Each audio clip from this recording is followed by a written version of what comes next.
Assalamu alaikum. Good morning, everyone. আজকে সকাল সকাল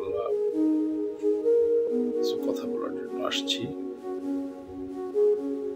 একটা নিউজ দেখেছিলাম গতকালকে রাতে, এই জন্য ভিডিওটা বানানো।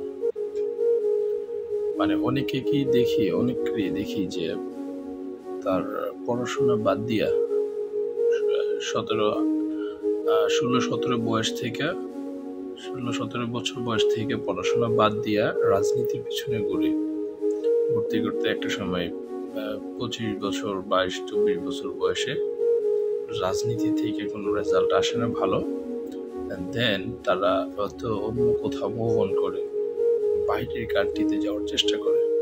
সামথিং অনেকে 27-28 বছর এরকম সময় ওয়েস্ট করে।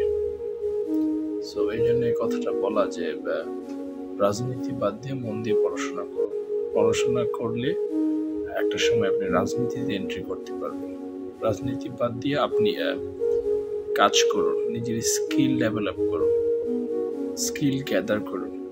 রাজনীতি করা যাবে আপনি যদি প্রতিষ্ঠিত হন, আপনার যদি টাকা থাকে, আপনি ভালো মানুষ হলে একটা সময় আপনি চাইলে রাজনীতি করতে পারবেন। রাজনীতি করার জন্য সবচেয়ে বড় মন মানসিকতা হচ্ছে ভালো মানুষ হওয়া, নম্র ভদ্র মানুষের সাথে ভালো আচরণ করা। কিন্তু আমাদের দেশে হচ্ছে উল্টা, রাজনীতি যে করে সে খুব বাজে ধরনের মানুষ হয়ে থাকে। খুবই টাকা পয়সা যে আর্ন করে, এটা হচ্ছে সৎ পথে টাকা আর্ন করেন আমাদের দেশের রাজনীতিকে 70%, 80%। সো পড়াশোনা করেন, রাজনীতির পেছনে না দৌড়ে পড়াশোনা করেন মন দিয়ে, একটা সময় রাজনীতি আপনাকে খুঁজবে।